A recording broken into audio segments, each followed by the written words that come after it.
Lesson 20. Circumstantial Evidence. If Constable Dobson arrives at a scene and sees a revolver, an upset chair, and a bloodstain on a victim's shirt, he is looking at circumstantial evidence. Circumstantial evidence is evidence which does not come directly from an eyewitness or participant and which requires some reasoning to figure out what it means. Constable Dobson is called in to investigate a crime. Lord Loudmoor lives in a two-story house in the country. He has a servant staff of one housekeeper and a chauffeur. This morning he was found lying dead in his study. Next to him was a revolver with one chamber empty. Constable Dobson considers the gun to be circumstantial evidence. Circumstantial evidence always requires us to use our thinking skills to deduce what it means.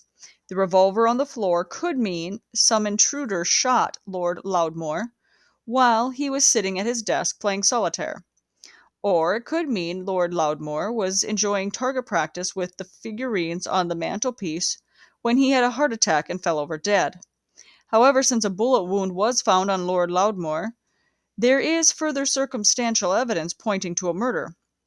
If Lord Loudmoor was known to keep a lot of money in the house, and if Seedy Sam, a local character with no money, was seen the next day buying expensive items at the shopping mall, this would be circumstantial evidence pointing towards Seedy Sam as a suspect. Maybe he murdered Lord Loudmoor and took his money. But since nobody saw Seedy Sam murder Lord Loudmoor, the only evidence against him is circumstantial. 1. Rule for circumstantial evidence. Circumstantial evidence can corroborate a witness's story by making it possible or probable. Martha, the housekeeper. I locked up the house at 9:30 last night. I am sure all the doors and windows were locked. After that, I went home. If after an examination it was found that all the doors and windows were locked and nothing had been broken into, we would have circumstantial evidence making what Martha, the housekeeper, says possible, even probable. Therefore, Martha, the housekeeper's story is corroborated. Number 2, rule for circumstantial evidence. Circumstantial evidence can also show us whether an eyewitness's story is improbable or impossible. Pinky the vagrant.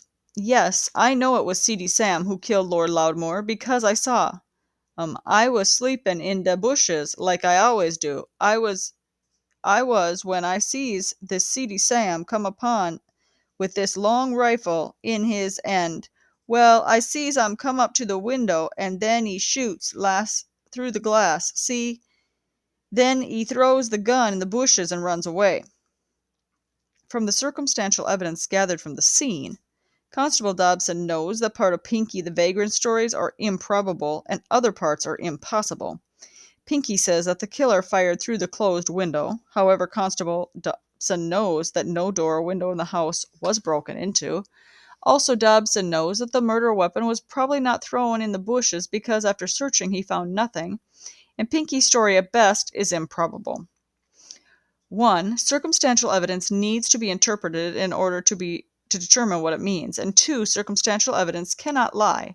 However, we can interpret circumstantial evidence incorrectly. Exercises A. During his investigation, Constable Dobson has collected these items of circumstantial evidence. Read this evidence carefully. Number 1. Lord Loudmoor was found dead early one morning lying on his study floor, shot through the heart. Next to him was found a .38 caliber revolver with one chamber empty. Number 2. Joe, Lord Loudmoor's chauffeur, who lives over the garage, reported the murder to the police. 3.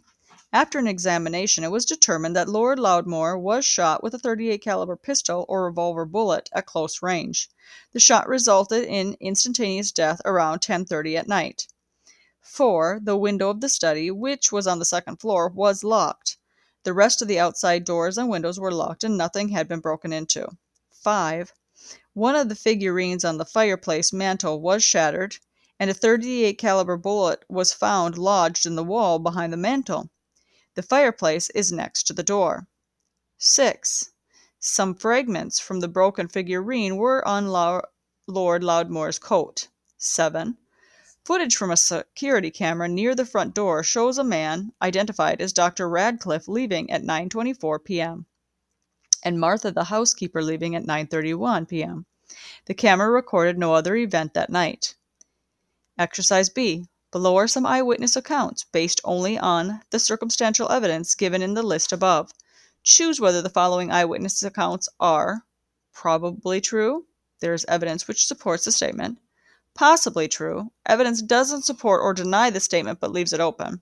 Improbable. Evidence or common sense makes the statement unlikely. Impossible. Evidence makes the statement extremely improbable. State which item of circumstantial evidence supports your answer. Number 1. Joe the chauffeur. It was about 10:30 at night when I heard this very loud bang like a gun going off, very loud. I thought it was Sir Loudmore shooting the figurine on his mantelpiece, as he sometimes does when he's in an ill mood, so I didn't think any more of it until this morning. 2. C.D. Sam. No, I didn't shoot Lord Loudmore through the window. 3. Joe the chauffeur. I was supposed to drive Lord Loudmore somewhere at 8 a.m. this morning. I was waiting for him, but he never came. At 9, I unlocked the house and went in looking for him. I found him in his study just like you see him now. Then I called the police. Number 4, David McClure. Murdered, you say? That's bad. I was invited to his house last evening to have dinner. I remember there was a man named Dr. Radcliffe there as well. I don't remember noticing anything out of the ordinary. The doctor left around 9:30 and I left around 10. Lord Loudmore let me out. 5. Joe the chauffeur. Maybe a shot from the Lord's gun ricocheted off the wall, bounced off the local coal scooper, then came around and killed him. I've seen it happen in movies. 6. Dr. Radcliffe. Yes, I had dinner there last night. It was a T-bone steak that was the main course, I believe, prepared by Lord Loudmore's housekeeper, Martha.